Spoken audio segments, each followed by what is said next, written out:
Hello दोस्तों, आज हम आपको एक ऐसे शख्स की कहानी सुनाने जा रहे हैं जो एक अंधे छलावे का शिकार बना।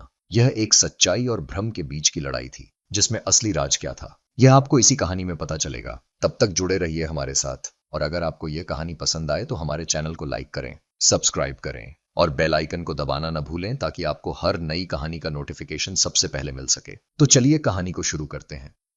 यह कहानी है एक जवान लड़के कबीर की, जो अपने गांव के करीबी जंगल में अक्सर अकेला घूमता था। वह अपना समय तस्वीरें खींचने में बिताता था, लेकिन गांव वाले उसे अक्सर उस जंगल से दूर रहने को कहते थे। कबीर को उनकी बातें बचपन से सुनने को मिलती थीं, लेकिन वह कभी उन अफवाहों को गंभीरता से नहीं लेता था। गांव में रहने वाले लोग आज भी कहते हैं कि जंगल में छलावा है, एक ऐसी चीज जो हर किसी को डराती है और उनका पीछा करती है। लेकिन कबीर के लिए यह बस एक कहानी थी। एक शाम जब दिन ढल रहा था और रात का अंधेरा छा रहा था, कबीर ने सोचा कि क्यों न जंगल में जाकर अपने नए कैमरे के साथ कुछ और तस्वीरें ली जाएं। जंगल में घूमना उसे अक्सर सुकून देता था और उसका यह नया कैमरा उसके लिए रोमांच का जरिया था। वह एक पुरानी झील के पास पहुंचा, जहां अक्सर लोग दिन के समय पानी भरने आते थे, लेकिन रात को वहां कोई भी रुकना पसंद नहीं करता था।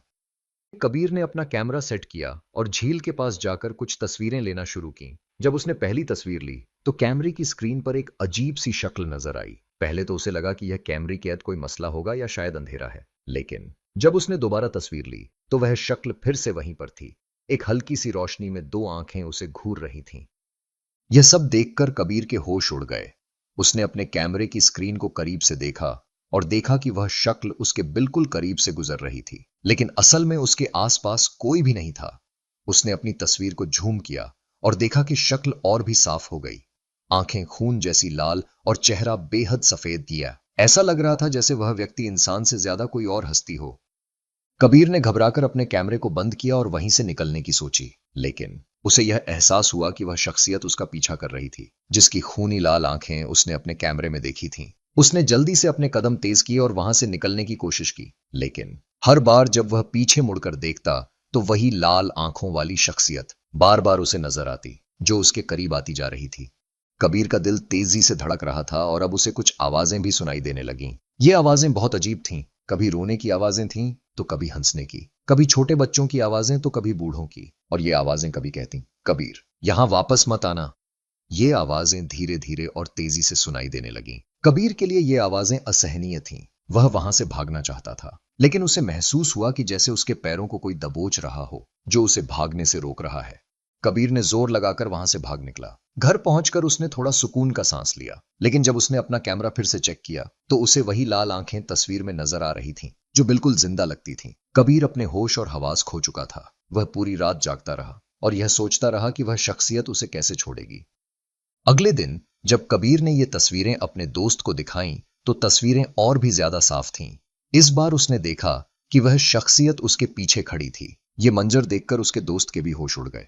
इस घटना के बाद कबीर ने कभी भी वापस जंगल का रुख नहीं किया, क्योंकि उसकी फट चुकी थी।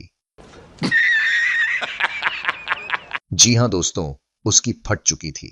उसने अपना कैमरा भी तोड़ दिया था। इस घटना के बाद कबीर और उसका दोस्त कभी भी जंगल नहीं गए।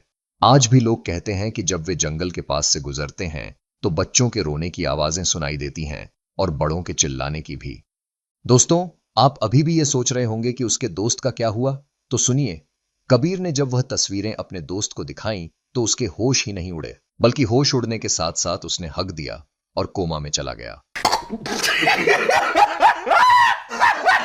आज भी वह कोमा में है।